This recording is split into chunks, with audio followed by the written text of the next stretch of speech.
ॐ सदाशिवसमारम्भं शङ्कराचार्यमध्यमाम् अस्मदाचार्यपर्यन्तां वन्दे गुरुपरम्परां वन्दे गुरुपरम्पराम्। ॐ अखण्डमण्डलाकारं व्याप्तं येन चराचरं तत्पदं दर्शितं येन तस्मै श्री गुरवे नमः। गीता प्रेमी भगवत भक्तजन, आज श्रीमद् भगवद गीता নিয়ে আলোচনা হবে। তৎপূর্বে আমরা ষষ্ঠ অধ্যায়ের অন্তিম কয়েকটি শ্লোক সমবেতভাবে পাঠ করব।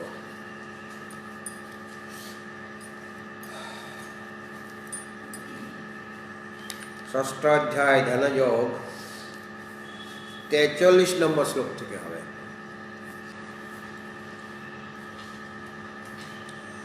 ओम नमो भगवते वासुदेवाय।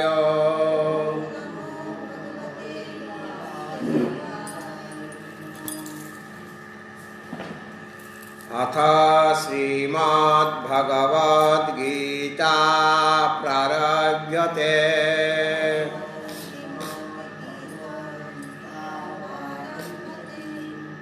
षष्ठोऽध्यायः ध्यानयोगः। श्रीभगवानुवाच। 43 नंबर श्लोक। तत्र तां बुद्धिसंयोगः लभते पौर्वदेहिका यतते च ततो भूयाः संसिद्धो कुरु नन्दन। पूर्वाभ्यासेन तेनैव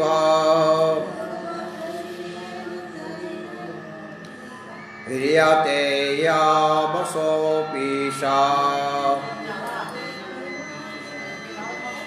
जिज्ञासुरपि योगस्य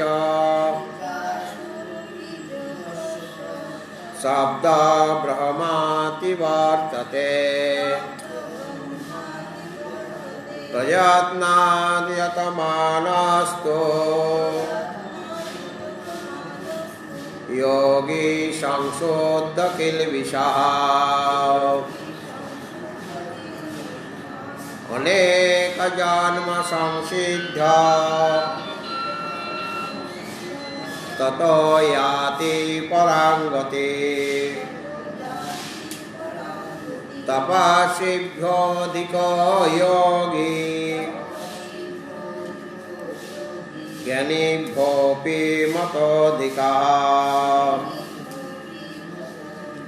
कर्मिभ्यश्चाधिको योगी तस्मात् योगी भवार्जुन। योगिनामपि सर्वेषां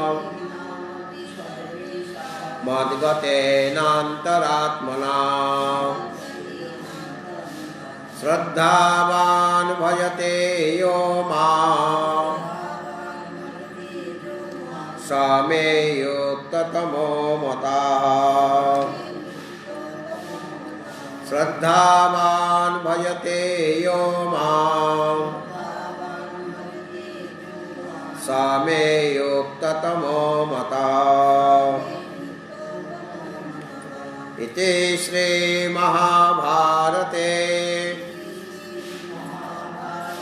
शतसहस्र्यां संहितायां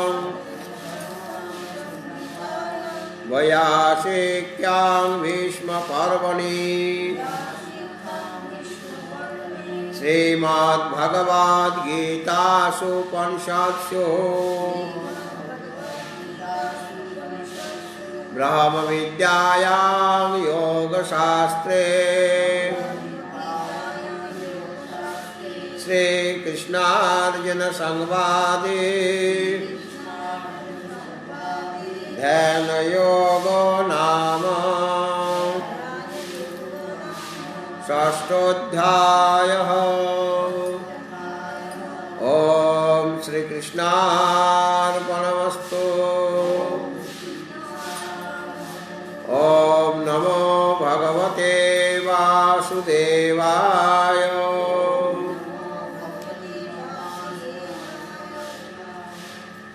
भगवत भक्तजन, गीतार अष्टम अध्याय अक्षर ब्रह्मयोग নিয়ে আমাদের আলোচনা চলছে। আলোচনা করতে গিয়ে परमात्माके लाभ करार जे साधन श्रवण मनन एवं निधिध्यासन এই তিনটা বিষয় নিয়ে আমাদের আলোচনা চলছে। শ্রবণ আর মননের কথা বলা হয়েছে। কোন শ্লোকটি আলোচনা করতে গিয়ে এটা বলা হয়েছিল? আব্রহ্ম ভুবনালোকঃ পুনরাবর্তিনোর্জুন মামুপেত্য তু কৌন্তেয় পুনর্জন্ম ন বিদ্যতে।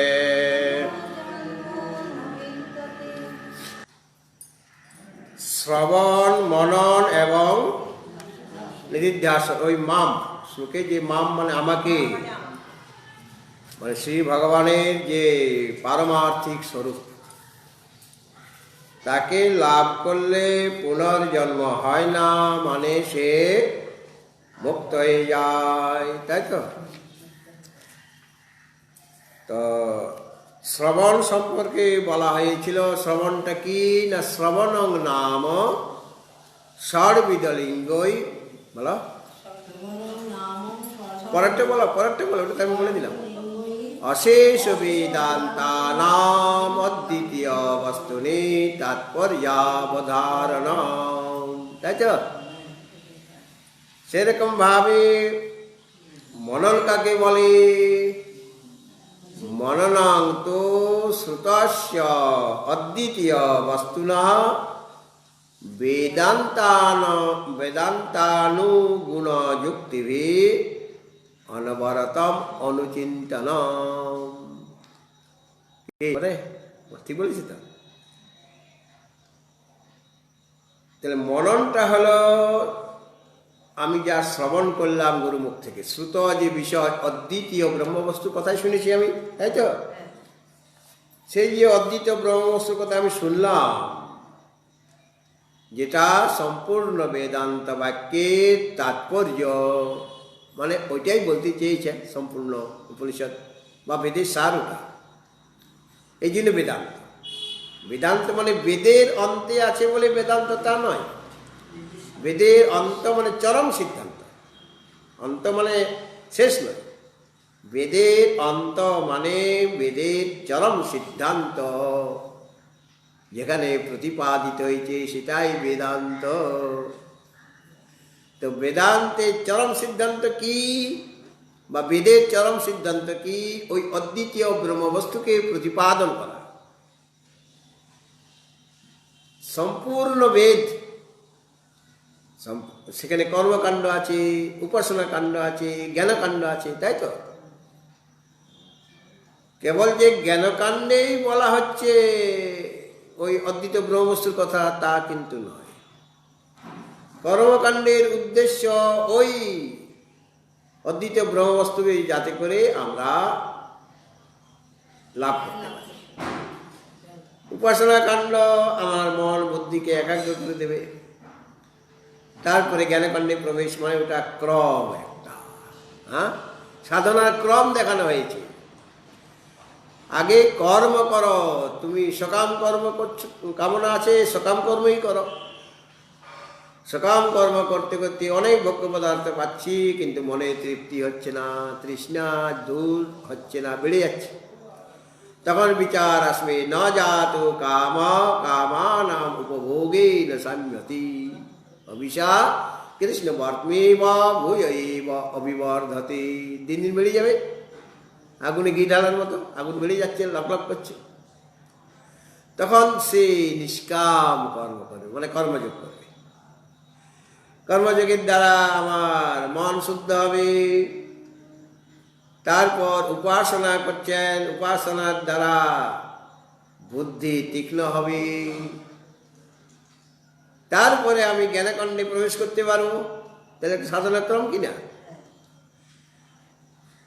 তারপর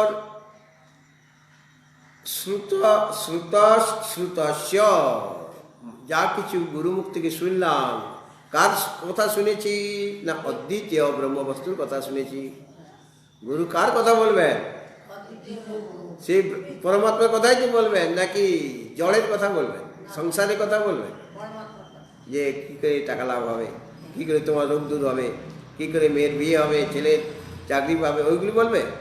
অনেক আছে ওইগুলি টুকটাক করে, ওষুধপত্রও দেয়, জ্যোতিষীও করে। সাধু বাবা সে জ্যোতিষী করছে, সে আবার চিকিৎসা শাস্ত্র আয়ুর্বেদিক চিকিৎসা করছে, কেউ এলোপ্যাথিক করে, আবার কেউ আবার এলোপ্যাথিও করে। চিকিৎসা, সাধু হয়ে চিকিৎসা করা নিষেধ, গুরুদেব বলতেন, মানে বিপদে পড়ার ভয় আছে। আর জ্যোতিষী করাও নিষেধ আছে। আর যজমানি করা, লোকের বাড়িতে গিয়ে পূজা পাঠ করে দেওয়া, পুরোহিত করে না, ওটা পুরোহিতের কাজ, ওটা সাধু করবে না। তো সাধু নিজের মন্দিরে পূজা করবে, কিন্তু লোকের বাড়িতে গিয়ে যজমানি করা, তাহলে পুরোহিতে ভাত তুমি খেয়ে নেবে, তা করতে পারবে না। আর কি করতে পারবে না? টুকটাক করা যাবে না, এই কবচ নিয়ে নাও, মাদুর নিয়ে নাও, ভালোই যাবে। ওটা বড় বড় কালী মন্দির সব হবে, সেখানে যাও, সেখানে আছে বসে কবচ কবচ সাথে সাথে বানিয়ে দিবে, ওই জড়িবুটি সব পাওয়া যাবে। তার জন্য সাধু দরকার? ওটা করার জন্য লোক আছে তো। হরিওম। তার সাধু, ওটা সাধুদের কাজ নয়, বিষয়ে আমরা চিন্তাই করি না। মানে গুরুদেব আমাদের সাবধান করে দিয়েছে, যাতে করে ওই কাজগুলি তুমি না করলেই তুমি আশ্রম থেকে বিদায় হও। এখনই আমার চোখের সামনে এক কাপড়ে বেরিয়ে যাও, যা কিছু ব্যাংক ব্যালেন্স আমার নামে আগে দেখো, তারপর যাও, মানে খালি হাতে পাঠিয়ে দিবে। মানে সাধু জীবনটা নষ্ট করে দেবে। শ্রুত যে বিষয়, গুরুমুখ থেকে আমি শুনেছি, অদ্বিতীয় ব্রহ্মবস্তুর কথাই শুনেছি, সেটা বেদান্ত অনুকূল যুক্তির দ্বারা, ওই শ্রুত যে অদ্বিতীয় ব্রহ্মবস্তু, যুক্তির সহায়ে কি করতে হবে? অনবরতম অনুচিন্তন, সর্বদা অনুচিন্তন করা। কার চিন্তন করতে হবে? অদ্বিতীয় ব্রহ্মবস্তু চিন্তন। ওটি তোমার কাজ, আর কোনো কাজ নেই। এসেই গপ্প শুরু করে দিলে, ওটা তোমার কাজ? গপ্প করা? সারা জীবন গপ্প করে এসেছে, আর তো কিছু করো নাই, কাজকর্ম তো কিছু করো নেই। অন্য কী করে ফাঁকি দেওয়া যায় কাজে, যেহেতু করে এসছে। আরে এখন ফাঁকি দেওয়া বন্ধ করো, এখন নিজের কাজটা করো, আর তো বেশি দেরি নাই, অনেক দেরি আছে। কি আমাদের বেলা তো বয়ে গেল, কামনায় আগুন দেওয়া হয়নি, বাসনায় আগুন দেওয়া হয়নি। হ্যাঁ, লালাজি রজক কন্যা এটা বলেছে। হ্যাঁ, বেলা যে বয়ে গেল মানে সন্ধ্যা হয়ে আসছে আর কি। বাসনা মানে এক রকমের ওই কলা পাতা, কলা ডাটা দিয়ে বা অন্য কিছু দিয়ে খার তৈরি করতাম আমরা, যেমন আগে প্রাচীনকালে সোডা দিয়ে কাপড় সিদ্ধ করতাম। হ্যাঁ, এখন তো ডিটারজেন্ট পাউডার হয়ে গেছে, আর রজকরা তো কম খরচে তাদের করতে হবে, পরিষ্কার করতে হবে। একরকম খাট তারা নিজেরাই তৈরি করতো, ওইটাতে আগুন দিলে ওই খাট ছাইটা দিয়ে কাপড় কাচা যাবে, তারা জানতো কোনটা থেকে খাট বেরিয়ে আসবে। তো সে তো সেই উদ্দেশ্যে তার পিতাকে বলেছিল। লালাজি কি বুঝল, বেলা যে বয়ে গেল, মানে সন্ধ্যা বেলা হয়ে গেছে তার, মানে বার্ধক্য অবস্থায় এসে গেছে, হ্যাঁ প্রৌঢ় অবস্থায় এসে গেছে। বাসনা মানে কামনা, বাসনায় আগুন দেওয়া হয়নি, কামনা ত্যাগ করেনি, হ্যাঁ। কাজে সে ওই অবস্থাতেই সব ছেড়ে ছুড়ে দিয়ে চলে গেলেন বৃন্দাবনে, হ্যাঁ। তা আমাদেরও তো সন্ধ্যাবেলা হয়ে গেছে কিনা, আয়ু জীবনের সন্ধ্যা এসে গিয়েছে, এখন প্রদীপ জ্বালাতে, হ্যাঁ। সন্ধ্যাবেলা কি করেন, প্রদীপ জ্বালান কিনা, প্রদীপ জ্বালাবেন, জ্ঞানের প্রদীপ প্রজ্বলিত করতে হবে। সুতরাং বেদান্ত অনুকূল যুক্তির দ্বারা কি করবে, সেই অদ্বিতীয় ব্রহ্মের অনবরতম অনুচিন্তনম। তো যুক্তিটা কি রকম, কালকে বলা হয়েছিল যে প্রপঞ্চ মিথ্যা, এই যে প্রপঞ্চ সেটা মিথ্যা কেন, দৃশ্যত্বাৎ। শুনো, যেহেতু সেটা দৃশ্য, দেখা যায় কেন, যার মধ্যে শব্দ স্পর্শ রূপ গন্ধ আছে সেইগুলি দেখা যায়, মানে কান দিয়ে অনুভব হবে বা চোখ দিয়ে দেখা যাবে বা স্পর্শ ইন্দ্রিয়ের দ্বারা, ত্বকেন্দ্রিয়ের দ্বারা স্পর্শ অনুভব হবে, ওটাই তো দেখা যাওয়া। মানে সবগুলি তো চোখে দেখা যাবে না। গন্ধটা আপনি চোখে দেখছেন কি, গন্ধটা ওটা নাসিকার ব্যাপার, তাহলে গন্ধের তো গ্রহণ হচ্ছে, তাহলে নাসিকা সেটা দেখছে, তাই তো।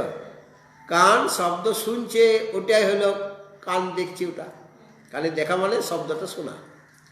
তাহলে যেগুলি শব্দ স্পর্শ রূপ গন্ধ যেগুলির মধ্যে আছে সেগুলি তো দৃশ্য হবে। তো পরমাত্মার মধ্যে কি শব্দ স্পর্শ রূপ গন্ধ আছে, কিন্তু প্রপঞ্চের মধ্যে আছে। তাহলে প্রপঞ্চের মধ্যে দৃশ্যত্ব আছে, যেটা দৃশ্য তার ধর্মটা কি হবে, দৃশ্যত্ব।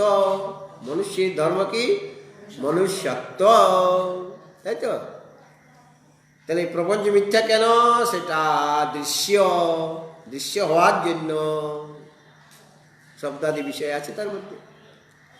আর কি জড়ত্ব, সেটা জড়, চেতন নয়। যা চেতন তা সত্য হবে, আর যেটা জড় সেটা কি হবে, মিথ্যা হয়ে যাবে। যেমন শক্তি রূপ্যবাদ, শক্তিতে যে রূপ, শক্তি মানে দাঁড়া তুই বল, শক্তি মানে তুমি দেখোই না ফেসবুক লাইটটা, তুমি আসলে দেখবে তো। ঝিনু কালকেই তো বলেছি, ঝিনুকে যে ভিতর দিকটা তো সাদা, আর সূর্যের আলো যদি পড়ে ঝকঝক করবে না, তখন রূপা বলে মনে হবে। তাহলে শক্তিতে যে রজতটা দেখা যাচ্ছে, রজত মানে রূপা, হ্যাঁ, সেটা কি এমনিতে দূর থেকে সত্য বলেই মনে হয় যে ওটা রজত ওখানে পড়ে আছে, রৌপ্য খণ্ড পড়ে আছে। কাছে গেলে যদি হাতে নাও তখন মিথ্যা হয়ে যাবে তো। শক্তি রূপ্য মানে শক্তিতে যে রজত সেটা যেমন মিথ্যা, বলে তো, এটা সবাই জানছে ওটা মিথ্যা। ওটা নিয়ে আপনি পদ্মার কাছে, মানে স্বর্ণকার বা যারা বানায় আর কি অলঙ্কার, তাদের কাছে নিয়ে গেলে আমাকে বানিয়ে দিবে একটা আংটি, ওই ঝিনুকটা আপনি নিয়ে গেছেন, বলে এই তো পাগলটা কোথা থেকে আসলে একে সদা রে। তো ওটা যেমন মিথ্যা, সেই রকম প্রপঞ্চটা মিথ্যা, যেহেতু সেটা দৃশ্য এবং জড়। তো এটার একটা কবিতা এই বিষয়ে রচনা করেছি, সকালে শোনাচ্ছি। এটা ফেসবুকে দেখতে পাবে, এখনো ছাড়িনি, তোমরা বললে ছাড়বো না, তো ছাড়ো। দৃশ্যতে দোষে মিথ্যা জগৎ সংসার, ওই যে প্রপঞ্চ মিথ্যা, দৃশ্যতা, দৃশ্যতের দোষে মিথ্যা জগৎ সংসার, জড়ত্ব আছে বলো তা মিথ্যা অপার, শক্তিতে রজত যথা সত্য মনে হয়, ভ্রম নাশ হয়ে গেলে শ্রুতি সত্য কয়, মিথ্যারূপ তেজি ভাই সত্যির গ্রহণ, যা সত্য তিন কালে এক রূপে রণ। এক তিন কালে একই রকম থাকে। জগৎ প্রপঞ্চ দেখ ব্রহ্ম অধিষ্ঠান। জগতের অধিষ্ঠান কি? ব্রহ্ম। তো রজতের অধিষ্ঠান ওখানে শক্তি, বা সর্পের অধিষ্ঠান রজ্জুটা, সেরকম জগৎ প্রপঞ্চের অধিষ্ঠানকে ব্রহ্ম, তাই তো? ব্রহ্ম আছেন বলেই তো জগৎ দেখা যাচ্ছে। ব্রহ্মসত বা অজ্ঞান অধিষ্ঠান সদা সত্য অনাদি বর্ণন, প্রপঞ্চে শব্দ স্পর্শ আদি গুণ রবি, এগুলো থাকে। তাই তো দর্শনযোগ্য মিথ্যা কহে সবে। মিথ্যা ভব, ভব মানে সংসার, মিথ্যা ভব তেজি ভাই সত্যের শিকার, রামেশ্বর কহে রাম না রহে বিকার। জয় জয় বিষ্ণুপুরী দিলে উপদেশ, তোমার কৃপায় হবে অবিদ্যার লেশ।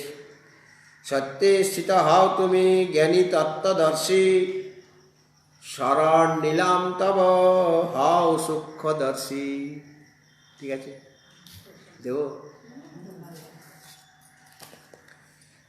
আচ্ছা, এখন শ্রবণ মনন আর কি করতে হবে? আমাকে নিধিধ্যাসন। নিধিধ্যাসনটা কি আমাদের জানা দরকার। তার একটা ডেফিনেশন আছে। যেমন মননের ডেফিনেশন কি বলা হলো? মননং তো শ্রুতস্য অদ্বিতীয় বস্তুনঃ বেদান্তানুগুণ যুক্তিভি অনবরতম অনুচিন্তন। এটা মননের ডেফিনেশন বা সংজ্ঞা। সেরকম নিধিধ্যাসনের একটা সংজ্ঞা দেওয়া হয়। হ্যাঁ, কি বলছেন? আমি বলার পর বলবো। বিজাতীয় দেহাদি প্রত্যয় রহিত, প্রত্যয় রহিত অদ্বিতীয় বস্তু সজাতীয় প্রত্যয় প্রবাহ নিধিধ্যাসন। এটার মোটামুটি অর্থটা হলো, একদিকে ব্রহ্ম আছেন, আরেকদিকে দেহাদি পদার্থ আছে, মানে জড় পদার্থ আছে। ব্রহ্ম হলেন চেতন এবং তিনি নিত্য। আর তার বিপরীতে কি হলো? জড়, অনিত্য, তাই তো? তাহলে ব্রহ্ম থেকে ভিন্ন দেহাদি যত পদার্থ রয়েছে সেগুলো বিজাতীয় কি না? ব্রহ্মের সজাতীয় কি ওটা? তার বিজাতীয়, কারণ ওটা চেতন, এটা জড়।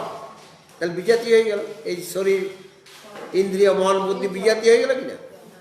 এই যে বলে বিজাতীয় দেহাদি প্রত্যয় রহিত। দেহাদি মানে আমার যে মনের যে বৃত্তি হচ্ছে, অন্তঃকরণে বৃত্তি হচ্ছে। যেমন ভাবে এখানে একটা ঘট রাখা আছে, ঘটটা আমি দেখব। ঘটটা দেখার পদ্ধতিটা কিরকম? ঘট তো এখানে আছে, থাকলেই যে আমি দেখতে পাবো এর কোনো মানে নেই। চক্ষুও চাই, মনও চাই। মন মানে অন্তঃকরণ, তাই তো? চক্ষুও চাই আর অন্তঃকরণ চাই, দুটো জিনিস চাই। তাই নাহলে এটাকে দেখতে পাবো না।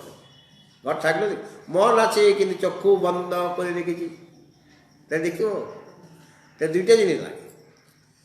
যেমন ভাবে আমার একটা জমি আছে, ধান লাগানো আছে, কিছু একটা ফসল লাগানো আছে, কিন্তু বৃষ্টি হয়নি, এটা শুকিয়ে যাচ্ছে জমিটা, জল দেওয়া দরকার।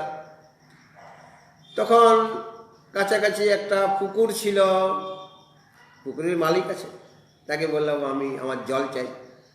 তো ঠিক আছে, জল নেবে, তোমাকে কত জল নেবে, কতক্ষণ জল নেবে, সেই অনুসারে তাকে টাকা দিতে হবে। বলে ঠিক আছে, টাকা দেব। তখন সে কি করে জল, ওই পুকুরের জলটা জমিতে নিয়ে যাবে? পাম্প টাম নাই মনে করুন, ওই নালা কাটবে।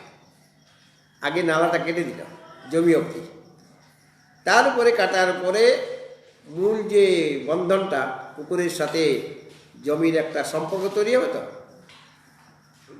ওই নালার মুখে ওটা বন্ধ করা ছিল, ওই মুখটা কেটে দেওয়া হলো। তাহলে জলটা ওই নালা বেয়ে পুকুরে এই জমিতে যাবে কি না? আর জমিতে গেলে সেই জলটার আকার কীরকম হবে? জমির যেমন আকার, চতুর্ভুজ জমি হলে চতুর্ভুজ জলটা হয়ে যাবে। গোলাকার যদি জমি হয় তাহলে গোলাকার জল হয়ে যাবে, জলের আকারও গোলাকার হয়ে যাবে। ত্রিকোণ যদি হয় তো জলের আকারটা কীরকম হবে? কিন্তু ওই নালা দিয়ে সে যাচ্ছে, পুকুরের জলটা নালা দিয়ে যাচ্ছে, গিয়ে ওই জমির আকারে সেটা সেই জলটা আকারিত হয়ে যাবে। এটা তো নিয়ম। সেরকমভাবে সামনে যে বস্তু ঘরটা আছে, মনে করুন আমার এই চক্ষু আদি নালী দিয়ে অন্তঃকরণ বেরোবে আর কি। মানে যদি যদি শব্দ শুনতে হয় তখন অন্তঃকরণটা কর্ণ এই নালী দিয়ে বেরোবে। এই চক্ষুর আদি ইন্দ্রিয়ের দ্বার দিয়ে অন্তঃকরণটা বেরিয়ে আসছে, মানে ঘরটা দেখবার জন্য। হ্যাঁ, তারপরে যখন ঘরটার কাছে গেল, যেমন জলটা নালার জলটা জমিতে প্রবেশ করছে, জমির আকারে আকারিত হচ্ছে, তাহলে ঘট ওই অন্তঃকরণ চক্ষুর আদি ইন্দ্রিয়ের দ্বার দিয়ে আমার ওই ঘটের কাছে এলো। তো জলটা যেমন জমির আকারে আকারিত হয়, অন্তঃকরণটাই ঘটের আকারে আকারিত হয়ে যাবে, তখন আমি ঘরটা দেখতে পাবো। ওটাকে বলা হচ্ছে ঘটাকারাকারিত অন্তঃকরণ বৃত্তি। আমার অন্তঃকরণের বৃত্তিটা ঘটের আকারে আকারিত যখন হবে তখন আমি ঘরটা দেখতে পাবো।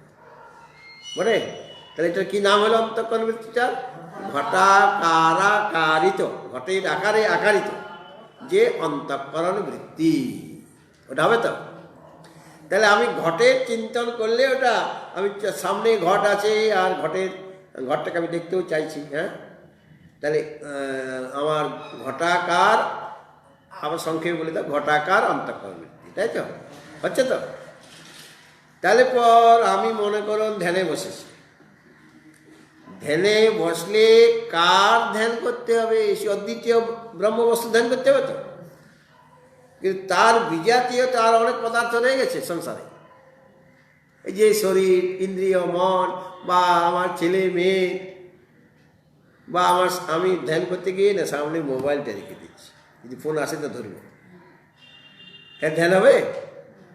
ও মোবাইল দিকে এই বুঝিয়ে এসে গেল, এই বুঝিয়ে এসে গেল। হ্যাঁ, আমার প্রিয় ব্যক্তি ফোন করবে এখন, তাহলে কার ধ্যান করছে? সে প্রিয় ব্যক্তি কখন ফোনটি করবে, আমি তার সাথে গপ্প মানে আড্ডা দেবো, একটু গল্প করবো, হাসি মজা করবো। হ্যাঁ, তাহলে পরমাত্মা ধ্যান হবে? ওসব নাই কিছু, ওগুলো তো বিজাতীয় হয়ে গেল। তাহলে আমার সে পরমাত্মা থেকে বিজাতীয়, মানে তার থেকে অত্যন্ত ভিন্ন এই শরীর, ইন্দ্রিয়, মন, বুদ্ধি, সব ভিন্ন কিনা? বা স্ত্রী, পুত্র, কন্যা, অর্থ সম্পত্তি, গাড়ি বাড়ি, বা নতুন দেশ, আমেরিকা আমার পাসপোর্ট হয়ে গেছে, ভিসাও পেয়ে গেছে, এখন ধ্যানে বসেই আমেরিকার চিন্তা করছি, আমেরিকার স্বপ্ন দেখছি, আমি জেগে জেগে জেগে জেগে স্বপ্ন দেখছি। হ্যাঁ, যেখানে ওদের চলেই গেছি। হ্যাঁ, কেন আমার তো এই তো কয়েকদিনের মধ্যেই চলে যাবো। তাই ধ্যান করতে বসে আমেরিকার ধ্যান হচ্ছে আমার, আমি ধ্যান করছি না পরমাত্মার, আমেরিকার ধ্যান করছি। কেননা ওখানে তখন গিয়ে আমাকে থাকতে হবে, 6 মাসের নাম করে যাবো, ওখানে থেকেই যাবো, আর আসবো না, এরকম ভাবছি। আর 6 মাস পরে ওরা ঘাট ধাক্কাতে বিদায় করে দেবে। হ্যাঁ, তো দেখো এখানে ডেফিনেশন কি বলা হয়েছে? যে বিজাতীয় দেহাদি প্রত্যয় রহিত, রহিত মানে শূন্য, রহিত মানে নাই। অর্থাৎ আমার যে চিত্তবৃত্তিটা, অন্তঃকরণ বৃত্তি, চিত্তবৃত্তি, মনোবৃত্তি সব একই জিনিস। হ্যাঁ, তো বিজাতীয় মানে মানে ব্রহ্ম থেকে বিজাতীয় যে দেহাদি, দেহ মানে শরীর, ইন্দ্রিয়, মন, বা স্ত্রী, পুত্র, কন্যা, বা গাড়ি বাড়ি, অর্থ সম্পত্তি, এগুলো সব বিজাতীয়। তো ওই ধরনের অন্তঃকরণ বৃত্তি হওয়া তোমার চলবে না, ওটা রহিত। মানে তুমি যখন নিধিধ্যাসন করছো, কিন্তু সেই সময়ে ওই শরীর আদি যে বিজাতীয় বিষয়ে বিচার থাকবে না, কোনোরকম বিচার চলবে না ওখানে, ওর বিচার চলবে না। মানে যেমন শ্রবণটা একটা বিচার, মননটা একটা বিচার, সেরকম নিধিধ্যাসনেও বিচার চলবে। তো অন্তঃকরণ বৃত্তিটা ওইদিকে যাবে না। সুতরাং যত জড় পদার্থ, এই জন্য ভগবান কি বললেন, শেষ উপদেশ, অন্তিম উপদেশ কি, সর্বধর্মান ওটা এখন ধ্যানের কথা বলা হয়েছে। সর্বধর্মান পরিত্যাজ্য মামেকং শরণং ব্রজ অহং ত্বাং সর্বপাপেভ্যো মোক্ষয়িষ্যামি মা শুচ। সর্বধর্মান পরিত্যাজ্য একদিকে, আর গ্রহণ কি, মামেকং শরণং ব্রজ। তাহলে এখানে নিধিধ্যাসন, মানে ওখানে নিধিধ্যাসনের কথা বলা হয়েছে। শ্রবণ মনন নিধিধ্যাসন, তবে গিয়ে তোমার আত্মদর্শন হবে। হ্যাঁ, মা সূচ অহং ত্বাং সর্ব পাপেভ্যো মোক্ষয়িষ্যামি, সব পাপ থেকে, পাপ পুণ্য থেকে, মানে সংসার থেকে মুক্ত করে দেবো। কাজে মুক্ত মানে জ্ঞান লাভ তোমার হয়ে যাবে, এটা যদি তুমি করো। হ্যাঁ, তাহলে জ্ঞান লাভ হয়ে যাবে। নিধিধ্যাসনের পরেই তো আত্মজ্ঞান লাভ হয়ে যাবে, আত্মবিদ্যা লাভ হবে। সুতরাং অন্তিম উপদেশে কি বলা হয়েছে, ভগবান গীতাতে কি বললেন, নিধিধ্যাসনের কথা বলেছেন। হ্যাঁ, সর্বধর্মের পরিত্যাজ্য, এখানে বললেন বিজাতীয় দেহাদি প্রত্যয় রহিত, ত্যাগ করো। সর্বধর্মের পরিত্যাজ্য মানে জড়ধর্ম, অনাত্ম ধর্ম, তার চিন্তন করা চলবে না। জড়ের ধর্ম, জড় পদার্থে, দুটাই তো পদার্থ, জড় আর চেতন, আর তো কিছু নাই। চেতন একজনই, জড় অনেক।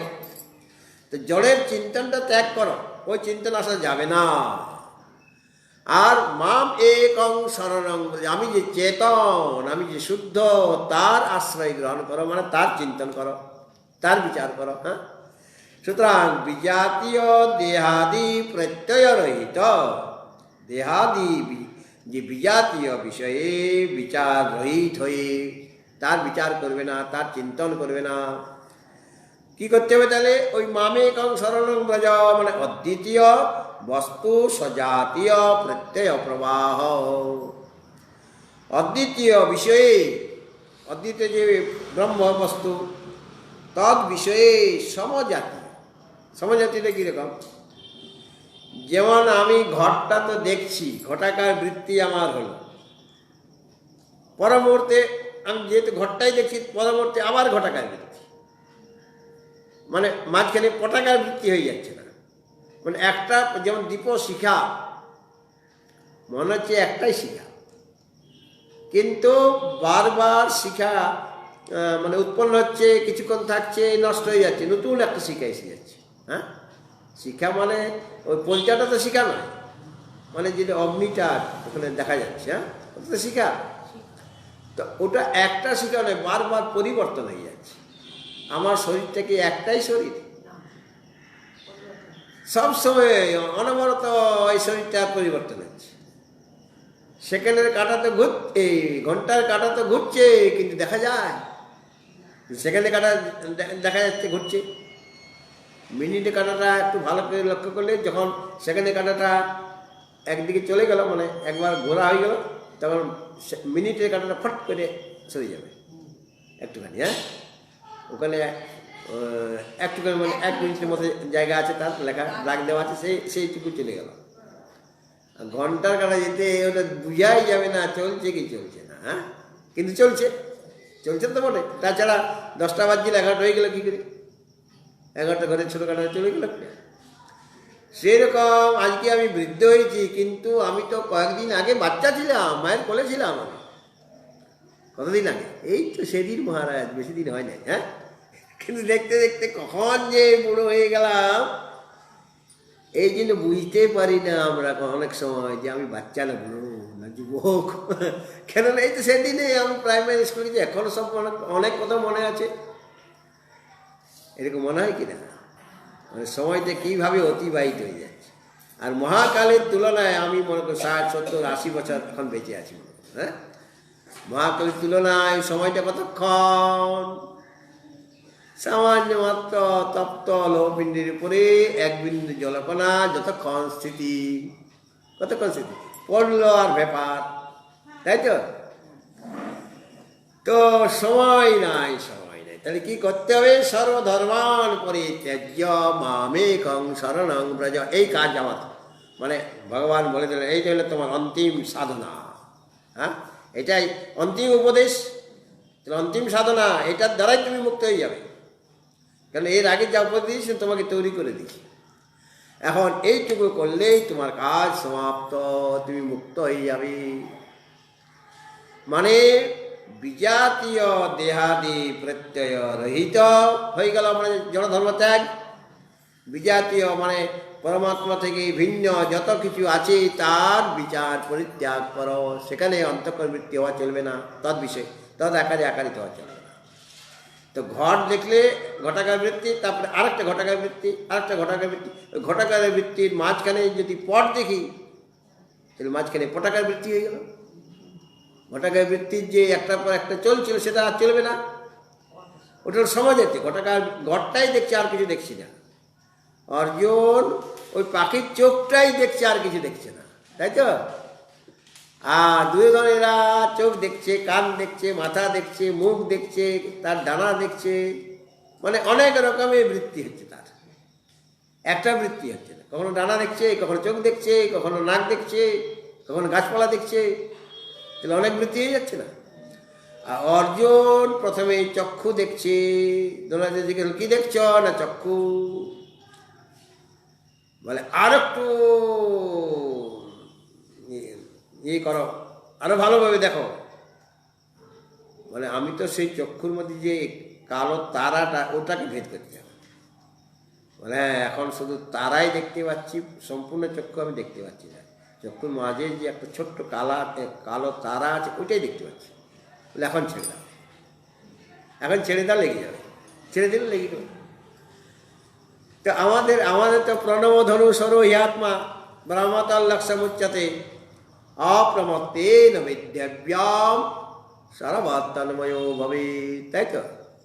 স্বর মানে জীবাত্মা, স্বর মানে বানটা হলো জীবাত্মা, আর ব্রহ্ম হলো লক্ষ্য, আর প্রণব হলো ধনু, যেটা দিয়ে বানটা ছাড়বে। প্রণব ধনু সরোহি আত্মা, বানটা হলো আত্মা মানে জীবাত্মা। ব্রহ্মতল লক্ষ্যমুচ্যতে অপ্রমত্তেন বিদ্যেম, খুব সাবধানতা অবলম্বন করে ওটাকে ছাড়তে হবে, ওটা ভেদ করতে হবে অর্জুনের মতো। আর ছেড়ে দিলে উঠে লাগবে গিয়ে ব্রহ্মে। জীবাত্মা কোন দিকে? জীবাত্মা বান, সে কোন দিকে এগিয়ে যাচ্ছে? ওই ব্রহ্মের দিকে। যখন ভেদ করলো তখন দুজন এক হয়ে গেল, পরমাত্মার সাথে জীবাত্মার মিলন হয়ে গেল। কিনা মিলন হয়ে গেলে আর সংসার নাই। তত্র কো মোহ ক শোক একত্র দর্শন হয়ে গেছে, কাজেই তার শোক বা মোহ নাই। তো ভগবান যে বলে অহং তোয়াং সর্ব পাপে বিমোক্ষয়িষ্যামি, আমি তোমাকে সমস্ত রকমের পাপ মানে পাপ পুণ্য থেকে, ধর্ম থেকে মুক্ত করে দেব, তুমি শোক করো না। কাজটা করে নিচ্ছে আমাকে দিয়ে, সাধককে দিয়ে ভগবান কাজ করাচ্ছেন। গুরুদেব হাত ধরে নিয়ে যাচ্ছে ঠিকই, কিন্তু হাঁটতে হবে তোমাকে নিজেই। হ্যাঁ, তা উনি কাজটা করিয়ে নেবেন তোমাকে দিয়ে, যেটুকু কাজ মানে সাধনটা তোমাকে দিয়েই করাবে। উনি সাধন করলে তোমার কোনো কাজ হবে না, তোমার সাধন তোমাকে করতে হবে। এই জন্য বললেন সর্বান্ত করেছ, মনন্ত করেছ, এখন নিদিধ্যাসন করতে হবে। বিজাতীয় যা কিছু আছে, যত জড় আছে, যত অনিত্য পদার্থ আছে, অনাত্মা আছে, সেই বিষয়ে বিচার রহিত হয়ে যাও। সেই বিচার করো না, সেই চিন্তন আসবে না, সেইরকম অন্তর্বৃত্তি হবে না। কি হবে? অদ্বিতীয় যে ব্রহ্ম বস্তু, তার সজাতীয় মানে ব্রহ্মাকার বৃত্তি, আরো ব্রহ্মাকার বৃত্তি, আরো ব্রহ্মাকার বৃত্তি, এই ব্রহ্মাকার বৃত্তি চলবে। মাঝখানে অন্য কোনো বৃত্তি ঢুকে যাবে না, মানে জড় বৃত্তি ঢুকে যাবে না। হ্যাঁ, তার থেকে ভিন্ন বিজাতীয় যে অন্তঃকরণ বৃত্তি, সেটা প্রবেশ করবে না। এই জন্য সজাতীয় বৃত্তির প্রবাহ চলতে থাকবে। হ্যাঁ, মানে একটার পর একটা। এই যে মানে তুমি যে গঙ্গায় স্নান করো, তো করেছো তো কোনোদিন? হ্যাঁ, কলকাতার গঙ্গায় করেছো? করেছো? এটা তো বালুর ঘাট না বাবুর ঘাট? বাবুর ঘাট। আর বালুর ঘাট হলে তো আরো জায়গায় যেতে হবে। তো এটাতে করেছ, কাশিতে করেছ, হরিদ্বারে করেছ, এরকম কাশি হরিদ্বার করেছ? বেনারসে করেছ? কাশিতে করো, কাশি বেনারস একটা। হরিদ্বারে বলে যাওয়া হয় না, এই কুম্ভমেলা লাগছে 2021-এ, যেতে পারবে? হ্যাঁ, তো তুমি কি যে গঙ্গাতে ডুব দিলে সেই গঙ্গা থেকে তুমি উঠতে পারবে কিনা বলো, ঠিক করে বলো। যে গঙ্গাতে তুমি ডুব দেবে, তো স্নান করতে গেলে ডুব দিতে হবে তোমাকে, ওই চুলের মায়া করলে চলবে না তোমার, কারণ তুমি একটা তীর্থস্থানে গিয়েছ, পুণ্য অর্জন করতে গিয়ে ডুব দেবে তো, নাকি ওই প্লাস্টিক বানবে? ডুব দেবে। তো যে গঙ্গায় তুমি ডুব দিয়েছ সেই গঙ্গা থেকে তুমি উঠতে পারবে কিনা বলো, ঠিক করে বলা, বিচার করে। বলেন না মহারাজ, সেই গঙ্গা থেকে ওঠা যাবে, অন্য গঙ্গা থেকে উঠবো, তুমি উঠে যাবো কিন্তু অন্য গঙ্গা। কেননা তখন যখন ডুব দিলে তখন যে জলটা ছিল, আর যখন উঠলে 1 মিনিট ছিলে জোর করে, বা আধা মিনিট ছিলে, তো আধা মিনিটের জলটা কোথায় চলে গেছে, কত দূরে, কত স্পিডে যাচ্ছে। যখন উঠলে অন্য জল কিনা। গঙ্গা মানে কি জলপ্রবাহ, তাই তো। কিন্তু একটার পর একটা প্রবাহ আসছে বলে আমার মনে হচ্ছে একই গঙ্গা, গঙ্গাটা বারবার পরিবর্তিত হয়ে যাচ্ছে, বুঝতে পারছি না। কিন্তু বিচার করলে বোঝা যায় যে এটা আমি যে গঙ্গায় ডুব দিলাম অন্য গঙ্গা থেকে উঠলাম, মানে সেই জল নাই, যে জলে ডুবলো সেই জল নাই। পুকুরে কিন্তু সেই জলটাই থাকে, ওটা তো প্রবাহ নাই, তাই তো। আর কলের জলে সে তো নল থেকে পড়ছে, তাতে ডুব দেওয়ার কোনো ব্যাপারই নাই, মগ চাই। আমরা ভাবতাম মগ দিয়ে স্নান করে কি করে লোকে, গ্রামের ছেলে পুকুরে ডুব দেওয়া অভ্যাস, তো মগ দিয়ে বালতি দিয়ে আমার স্নান হয় নাকি? এটা কি স্নান? কাক স্নান। এখন সেই কাক স্নানই করতে হচ্ছে মানে। তো যাই হোক, ওটা যেমন একটা জলপ্রবাহ, সেরকম ব্রহ্মাকার বৃত্তি আমার হচ্ছে মতো। হ্যাঁ, তাহলে একটার পর একটা বৃত্তি যদি চলতে থাকে, তাহলে ওই ওই সমজাতীয় প্রবাহ চলছে কিনা, একই রকমের প্রবাহ, মাঝখানে অন্য কেউ ঢুকে যাচ্ছে না, গঙ্গার সাথে যমুনা ঢুকে যাচ্ছে না, এটা তো গঙ্গা না। তাহলে পর ওটা হলো সমজাতীয়, একই রকম প্রবাহ চলছে। তাহলে ওই যে সজাতীয়, একটা হলো বিজাতীয় দেহাদি পদার্থ, আর একটা সজাতীয় হলো পরমাত্মা, তার সজাতীয় যত চলছে আর কি বৃত্তি একই রকম, ব্রহ্মাকার বৃত্তি, ব্রহ্মাকার বৃত্তি, ব্রহ্মাকার বৃত্তি, মানে তদ্বিষয়ে বিচার হচ্ছে, তদ্বিষয়ে চিন্তন হচ্ছে। এই জন্য বললেন বিজাতীয় দেহাদি প্রত্যয় রহিত, ওটা হলো বিষয় বিচার বাদ দেওয়া হলো বা চিন্তন বাদ দেওয়া হলো। আর কি করা হচ্ছে?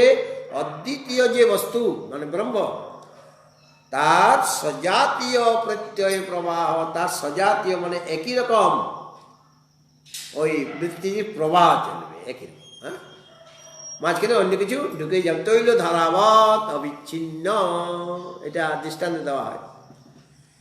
একটা পাত্রে আমার বড় 5 লিটারের মানে আছে, পাত্র আছে, তার মধ্যে সরষের তেল রাখা আছে, কিন্তু আমি রান্না করবো, রান্না করতে গেলে ওটার থেকে ঢালবো কি?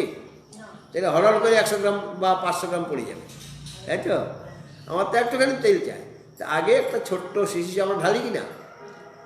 তো ঢালতে গেলে একটা কি লাগে? ফানেল। তো ফানেলের মাধ্যমেই করছি, আর ফানেলটা বলতে তুমি ধরে থাকো, ও উপর থেকে ছাড়ছে আর কি। তাহলে যখন পড়ছে তেলটা, তখন সেই তেলের মাঝখানে কোনো বুদবুদ ইত্যাদি কিছু নাই, তাহলে সেই তৈল ধারাটা অবিচ্ছিন্নভাবে সেটা পড়ছে। কিন্তু একটা বোতল থেকে গ্লাসে তুমি জল ঢালে দেখো, বুদবুদ ঢুকে যাবে, বাতাস ঢুকে যাবে। তুমি বোতল থেকে ঢকঢক করে জল খাও, তো বোতল খুলে জল খাচ্ছ, কিন্তু অনেক বাতাস তুমি খেয়ে নিলে, কিন্তু বুদবুদ খাওয়াটা নিষেধ। কারণ বাতাস রয়েছে। কেন নিষেধ? বাতাস রয়েছে, বাতাসটা ঢুকে গেল তোমার। বাতাসটা আমার চাই, কিন্তু নাক দিয়ে মুখ দিয়ে নেব আমি, কিন্তু ওটা খাদ্য নালীতে যাওয়া চলবে না। এই জন্য গ্লাসে আগে ঢালো, ঢালার পর দেখবে বুদবুদ হয়ে গেছে গ্লাসের উপরে, একটুখানি অপেক্ষা করো, স্থির হয়ে যাবে, তারপর সেই জলটা খাবে চুমুক দিয়ে। ঢেলে খেলে আবার বুদবুদ হয়ে যাবে। গ্লাস থেকে তুমি যদি ঢেলে খাও, অনেকে ঢেলে খায়, বলে গ্লাসটা আমার ধুতে হবে, বাবারে ঠান্ডা, তাহলে এমনি গ্লাস থেকে ঢেলে খেয়ে নাও, মানে তুমি বাতাস খেয়ে নিলে। তোমার খাবার কম ছিল এই জন্য কিছু বাতাস কি পেটে ভরালে আর কি, মানে তোমার শরীরটা খারাপ হয়ে যাবে। তৈল ধারাবত অবিচ্ছিন্নভাবে যেমন তেলটা পড়ে, সেরকমভাবে আমার যে পরমাত্মা বিষয়ক যে চিন্তনটা হচ্ছে, মানে ওই রকম ওই আকারে আকারিত যে অন্তঃকরণের বৃত্তি হচ্ছে, সেটা তৈল ধারাবত অবিচ্ছিন্নভাবে হবে, মাঝখানে অন্য কেউ ঢুকে যাবে না। ওই জড় পদার্থ জড় মানে সংসার বিষয়ক কোনো কথা ঢুকে যাবে না, সেরকম কোনো অন্তঃকরণ বৃত্তি হবে না, সেটা আগেই বলে দেওয়া হলো। বিজাতীয় দেহাদি প্রত্যয় রহিত, বলো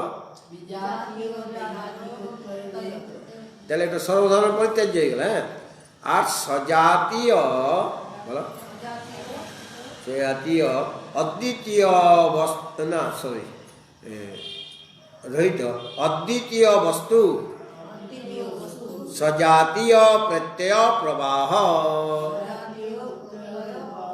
নিদিধ্যাসন। কত সহজ নিদিধ্যাসনটা বলা। হ্যাঁ, সহজ হবে কিনা, বুঝতে সহজ হয়েছে তো, এখন করতে কঠিন হবে। হ্যাঁ, এটা করতে হবে তোমাকে এই জিনিসটা। তাহলে এইটাকে নিদিধ্যাসন বলা হয়েছে, মানে ধ্যান যাকে বলা হয়েছে। হ্যাঁ, ঋষি পতঞ্জলি অষ্টাঙ্গ যোগের কথা বলেছেন না, অষ্টাঙ্গ যোগ তো মানে যোগের 8টা অঙ্গ। ঋষি পতঞ্জলি 3টা শাস্ত্র রচনা করলেন। মনকে শুদ্ধ করার জন্য যোগ দর্শন, মানে যোগের দ্বারা মন শুদ্ধ হবে কিনা, আর শরীরকে সুস্থ রাখার জন্য বা শুদ্ধ রাখার জন্য কি করলেন, ওই আয়ুর্বেদিক একটা গ্রন্থ লিখলেন, চরক সংহিতা, এরকম আয়ুর্বেদিক। তাহলে শরীরটা শুদ্ধ থাকবে, তাহলে শরীর শুদ্ধ করার জন্য চরক সংহিতা, আর মন শুদ্ধ করার জন্য যোগ দর্শন, আর বাককে শুদ্ধ করার জন্য ব্যাকরণের মহাভাষ্য রচনা করলেন। আমাদের 3টা দণ্ড আগে আমি বলছিলাম না, কায়দণ্ড, মনোদণ্ড আর বাগদণ্ড, মনে আছে পড়ছে? সেরকম ভাবে ঋষি পতঞ্জলি কি করলেন, কায়দণ্ডের জন্য আয়ুর্বেদিক গ্রন্থ রচনা করলেন। শরীর সুস্থ রাখো, মানে শুদ্ধ রাখো, শরীরটা শুদ্ধ থাকবে। আর মনকে শুদ্ধ করার জন্য যোগ দর্শন, মানে যোগের এখানে ধ্যানের কথা সব কিছু বলা আছে। আর বাণীকে শুদ্ধ করার জন্য মহাভাষ্য, মানে পাণিনি যে ব্যাকরণ রচনা করেছেন তার উপরে মহাভাষ্য রচনা করলেন। বাক শুদ্ধ হবে, বাণী শুদ্ধ হবে, অপশব্দ বলা যাবে না। হ্যাঁ, তো সেই ঋষি পতঞ্জলি তিনিও যে যোগের কথা বলেছেন 8টি। কি কি? ইয়ম, প্রথমে কি? ইয়ম, নিয়ম, আসন, প্রাণায়াম, ইয়ম নিয়ম আসন প্রাণায়াম, প্রত্যাহার, ধারণা, ধ্যান, সমাধি। বুঝলে? দেখেছ 8টা তোমার লেখা হয়েছে। আমি বলছি, প্রথম থেকে বলছি। ইয়ম মানে অন্তর্জন্ম, নিয়ম, আসন, প্রাণায়াম, প্রত্যাহার, ধারণা, ধ্যান, সমাধি। ওখানে সমাধি লেগে যাবে। আর কি 8টা হয়ে গেল? আবার কি? হ্যাঁ, ইয়ম, নিয়ম, আসন, প্রাণায়াম, প্রত্যাহার, ধারণা, ধ্যান, সমাধি। মানে তোমাকে সমাধিতে নিয়ে যাবে। সমাধিতে তো আসল কথা। হ্যাঁ, মানে সেখানে সমাধিতে তুমি তো তার সাথে মিলিত হয়ে গেছো, তাই তো?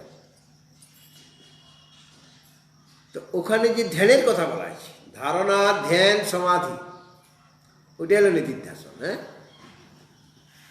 ধ্যান করলেই সমাধি হয়ে যাবে, নিদিধ্যাসন করলেই তোমার সমাধি হয়ে যাবে, তাই তো? এখানে বলা হচ্ছে যে দেখো, নিদিধ্যাসন আমার শব্দটা আছে, তার তো ডেফিনিশন আমরা পেয়ে গেছি। এখানে নি একটা উপসর্গ, নি প্রথমে নি আছে, নিদি, নি দি দয় হস্যই ধয় জফল আকার দন্তস্ব ন, তাই তো?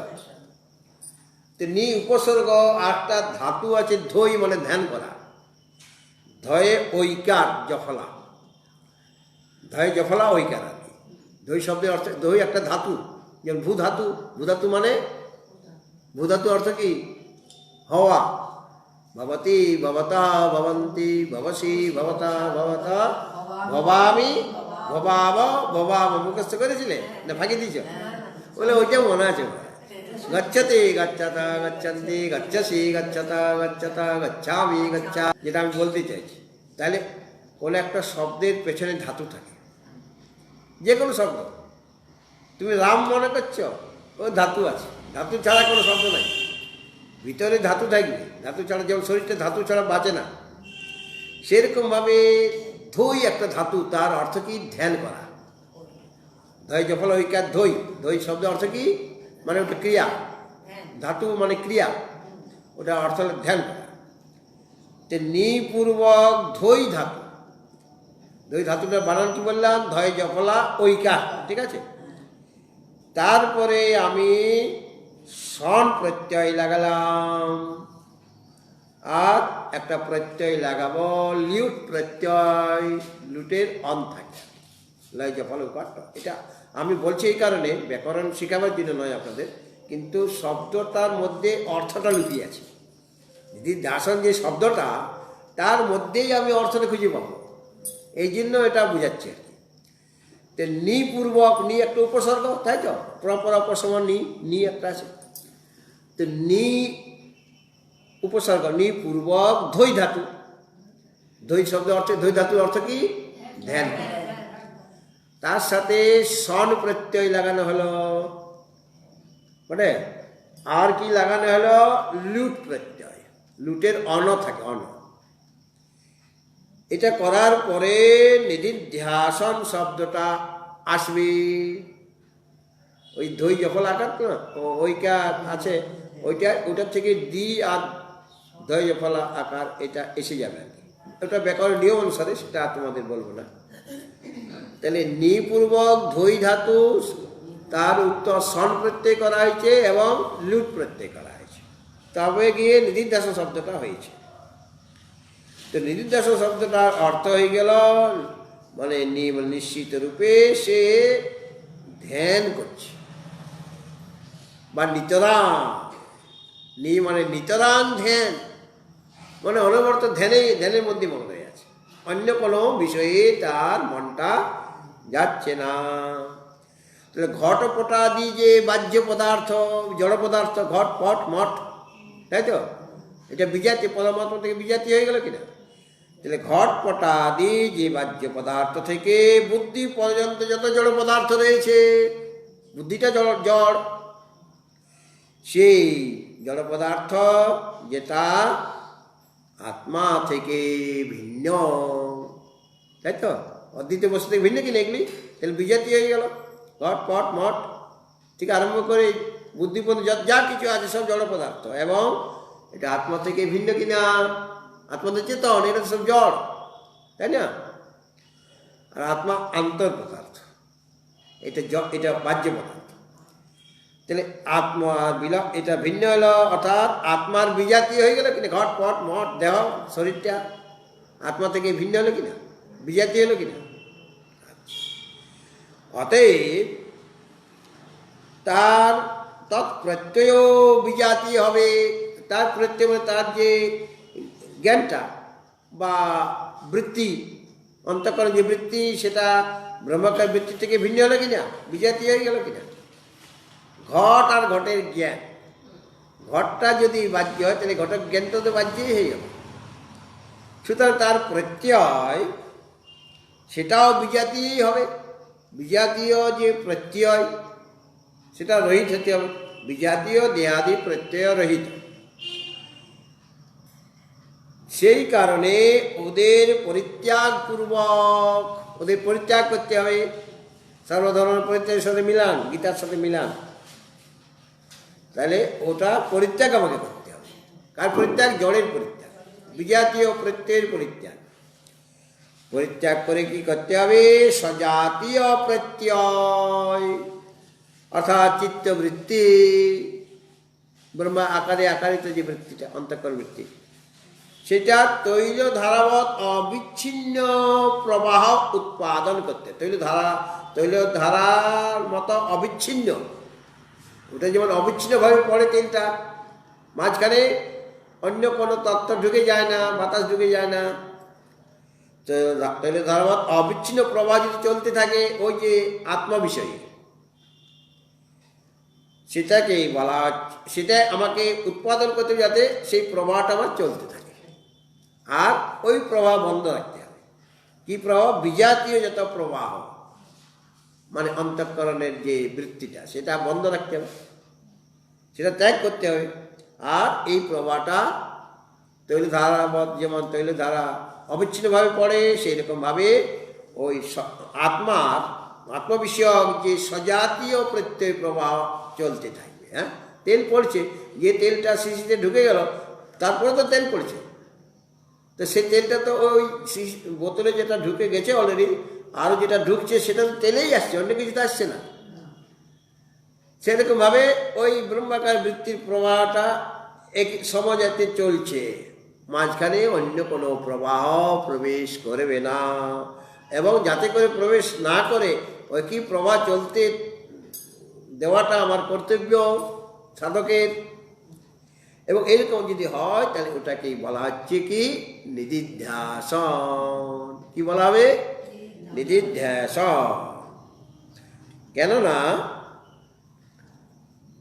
আত্মাকে দর্শন করতে গেলে আমার তিনটা সাধনের কথা উপনিষদ বলছেন।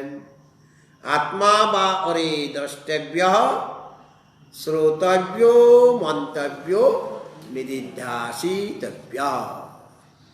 শ্রবণ মনন নির্দেশন, যেটাকে যোগ দর্শনে এটাকেই বলা হয়েছে ধ্যান। তত্র প্রত্যৈকতানতা ধ্যানম। যোগ দর্শনের সূত্র প্রত্যয়ের একতানতা হবে, মানে একই রকম হবে। হ্যাঁ, অন্য কোনো প্রত্যয় বা অন্তঃকরণ বৃত্তি আসবে না, কেবল ওই একই রকমের অন্তঃকরণ বৃত্তি চলতে থাকবে। এবং এখানে মনে রাখতে হবে যে আমার যে প্রবাহটা চলবে ওটা আত্মবিষয়ক হওয়া দরকার, সংসার বিষয়ক প্রবাহ চলবে না। হ্যাঁ, তাহলে এটাকে বলা হচ্ছে নিদিধ্যাসন। তাহলে শ্রবণ মনন নিদিধ্যাসন হলে তুমি এখন সমাধি স্টেজে ঢুকে যাবে। কারণ আমাদের বলা হয়েছে যোগের অষ্টাঙ্গে জপ, নিয়ম, আসন, প্রাণায়াম, প্রত্যাহার, ধারণা, ধ্যান, সমাধি। ধ্যান হলে তবে তো সমাধি হবে। সমাধির কথা শুনতে চাও? বলবো কালকে। হরি ওম পূর্ণমদা পূর্ণমিদং পূর্ণাৎ পূর্ণমুদাচ্যতে পূর্ণস্য পূর্ণমাদায় পূর্ণমেবাবশিষ্যতে। ওম শান্তি শান্তি শান্তি।